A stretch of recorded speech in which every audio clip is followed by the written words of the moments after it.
নমস্কার বন্ধুরা, কেসি কিচেনে সবাইকে স্বাগত। আজ আমি নিয়ে এসেছি কুমড়োর একটা ভীষণ টেস্টি রেসিপি। এইভাবে যদি কুমড়ো বানিয়ে দাও তো খেতে এত ভালো লাগে যে না বানিয়ে খেলে বুঝতে পারবে না। দেখো এই কুমড়োটা আমি কিভাবে বানাচ্ছি। দেখো আমি কিছুটা রসুন কোয়া নিয়েছি, আর কিছুটা আদা নিয়েছি, আর লঙ্কা কিছুটা নিয়েছি কয়েকটা।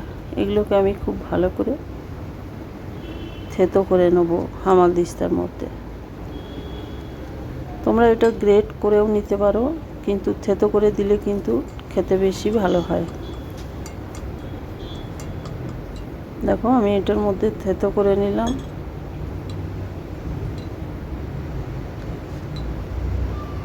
দেখো আমি দেখাচ্ছি চামচ করে উঠিয়ে, একদম ভালো করে থেতো হয়ে গেছে লঙ্কা, আদা, রসুন।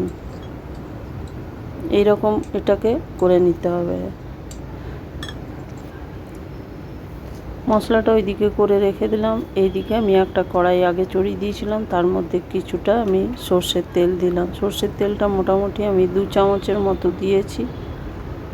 এবার এর মধ্যে দিলাম 1 চামচ গোটা জিরে, আর হাফ চামচ জোয়ান, আর কয়েক দানা গোলমরিচ। এইগুলো আমি ফোড়নে দিয়ে দিলাম। তার সাথে একটা তেজপাতা 2 টুকরো করে আর 2টো শুকনো লঙ্কা দিয়ে দিলাম। দিয়ে দেওয়ার পরে দেখো এটাকে খুব বেশ ভালো করে খুন্তিতে করে প্রথমে ভেজে নেব মশলাটা। মশলাটা যখন ভাজা হবে তখন একটা খুব সুন্দর মিষ্টি গন্ধ বেরোবে, তখনই জানবে যে মশলাটা ভাজা হয়ে গেছে। এবার আমি ওইদিকে যে মশলাটা আমি কুটে রেখেছি বা থেতো করে রেখেছি সেই মশলাটা আমি দিয়ে দিলাম, আদা, রসুন আর কাঁচা লঙ্কা। এই রসুন দিয়ে একদিন তোমরা কুমড়োর তরকারি বানিয়ে দেখো, কি ভালো যে লাগে, না বানিয়ে খেলে বুঝতে পারবে না। যে কোনো ভাত, রুটি, পরোটা, লুচি সব জিনিসের সাথে এইভাবে বানিয়ে নিলে কুমড়োর তরকারি খেতে অপূর্ব লাগে। সমস্ত দেখো রসুন আর আদাটা খুব ভালো করে সমানে কিন্তু ভেজে যেতে হবে। যেহেতু এর মধ্যে রসুন আছে, রসুনটা খুব ভালো করে ভেজে নিতে হবে তেলের মধ্যে। একটু হাতে সময় নিয়ে কিন্তু মিডিয়াম টু লো ফ্লেম করে এটাকে মশলাটা ভেজে নিতে হবে।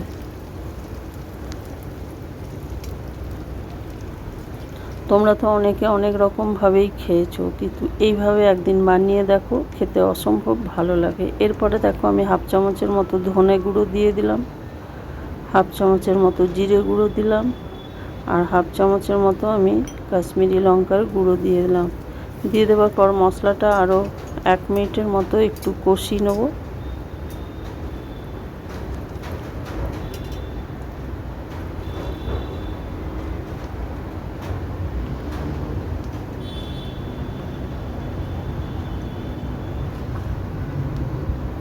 এবার আমি এর মধ্যে পরিমাণ মতো নুন দিয়ে দিলাম, আর 1 চামচের মতো হলুদ দিয়ে দিলাম।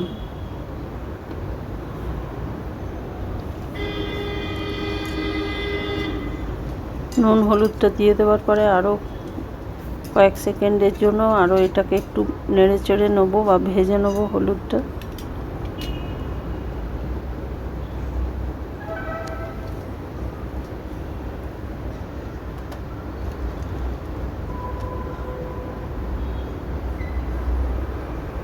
এইবার দেখো এই মশলাটা একটু নেড়ে চেড়ে নিলাম বা ভেজে নিলাম। তারপরে আমি 1 চামচের মতো কসুরি মেথি ক্রাশ করে দিয়ে দিলাম। কসুরি মেথিটা দিয়ে দেওয়ার পরে একটুখানি ভেজে নিলাম। ভেজে নেওয়ার পর ওইদিকে যে কুমড়োগুলো আমি কেটে ধুয়ে রেখেছি সেগুলো আমি দিয়ে দিলাম কুমড়োটা দিয়ে দেওয়ার পর কুমড়োটাও একটুখানি বেশ ভালো করে কষিয়ে নেব।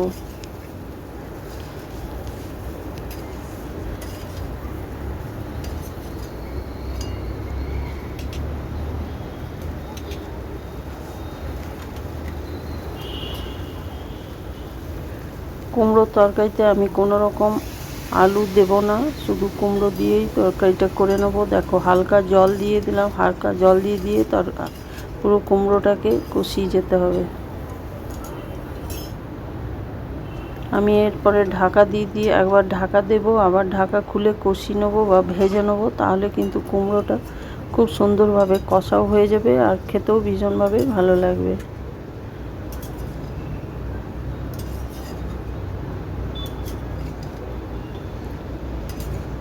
তোমরা তো কুমড়ো অনেক সময় নিরামিষও বানাও বা পেঁয়াজ রসুন দিয়েও বানাও, এইভাবে একদিন শুধু রসুন দিয়ে বানিয়ে দেখো, খেতে খুব ভালো হয়।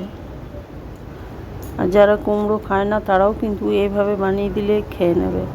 এরপরে দেখো আমার তরকারিটা অনেকটা একদম কষা হয়ে গেছে। এরপর আমি ওইদিকে ধনে পাতা কিছুটা কুচি রেখেছি, সেই ধনে পাতার ডাঁটিগুলো আমি ছোট করে কেটে এর মধ্যে দিয়ে দিলাম।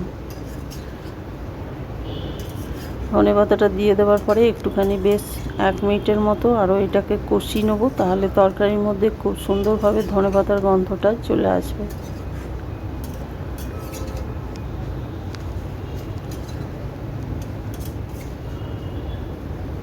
দেখো একদম ভালো করে কষিয়ে নিচ্ছি।